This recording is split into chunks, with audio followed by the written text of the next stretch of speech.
আসসালামু আলাইকুম, কেমন আছেন সবাই? তো আমি কয়েকদিন আগে বলতে অনেক দিন আগেই এই ক্যাটরিনা কাইফের এই যে ব্লু ক্রপটা, এই ক্রপটার মতন আমি একটা বানিয়েছিলাম। সেটার ভিডিও আমার পেজে, আমার ইউটিউব চ্যানেলে পাবেন। এই যে এই ক্রপ টপটা একদম অবিকল আমি এই কালারটা আর এই ডিজাইনটা ফলো করে আমি ক্রপ টপটা বানিয়েছিলাম। এই যে এই ক্রপ টপটা একদম ক্যাটরিনা কাইফের মতন। তো এই ক্রপ টপটা আমি গুটি সুতা দিয়ে বানিয়েছিলাম বলে এটা দেখতে একদম জামার মতনই। হ্যাঁ, যদিও এটা ক্রপ টপ বলে, অনেকে বিকিনি বলে, আর যারা একদম এইসবও বলে না, তারা বলে একদম ব্রা, ডিরেক্ট বলে ফেলে ব্রা। তো যাই হোক, এই ক্রপ টপটা একদম কাপড়ের মতন, মানে খুবই কমফোর্টেবল একটা জিনিস।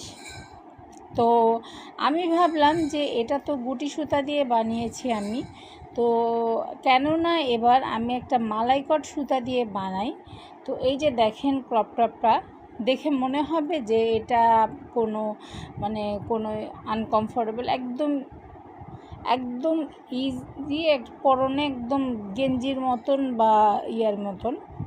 যাই হোক, তো আমি এরপরে বানালাম মালাইকট সুতো, এই যে কালো আর এই যে এই কালার দুটো মিক্স করে মালাইকট সুতো দিয়ে একটা বানাতে চাচ্ছিলাম ক্রপ টপ। তো আমি একটা পার্ট তৈরি করে ফেলেছি।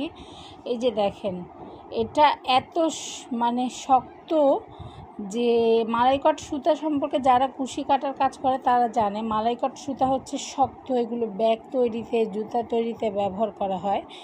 তো মালাইকট সুতাটা দিয়ে যখন আমি এটা একটা পার্ট বানালাম, এটা একদম ব্রালেটের মতনই, ভিতরে ব্রা হিসেবে ইউজ করা যাবে।